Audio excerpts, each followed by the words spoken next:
At a news conference in Warsaw on Thursday, Roman Pratasevich's parents made an impassioned plea for help in freeing their son and, they said, their country.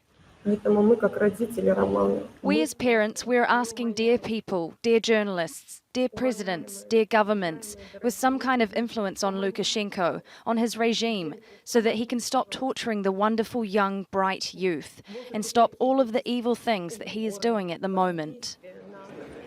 Although the EU has yet to put new economic sanctions against Belarus into action, their intention is clear. In Lisbon, foreign ministers discussed their options, and at the moment at least, the talk is tough. What is clear is that we want to show that we will not be satisfied with small steps for the sanctions, but rather we want the sanctions to put significant pressure on the Belarusian economic structures and financial structures, so the repercussions are felt, and the Lukashenko regime is made to understand that the moment for dialogue has passed, as long as things like those of the last week happen.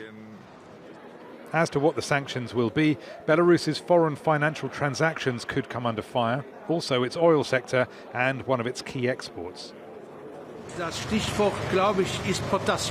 think that the key word is potash. We know that Belarus produces a lot of potassium. It is globally one of the biggest exporters, and I think that this would hurt Lukashenko if we managed this. And I do assume that we will have managed this by June the 21st, when we have a foreign ministers meeting in Luxembourg, and that is the most important thing. Belarus's president denies the Western allegations of piracy and accuses what he calls the ill wishers of waging a hybrid war against his country. On Friday, he travels to Russia for a meeting with his main financial and political supporter, Vladimir Putin.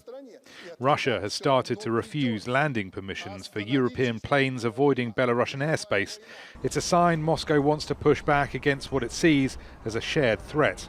For Belarus, Russia and the West, the economic costs of this standoff are increasing. Rory, Challands, Jazeera.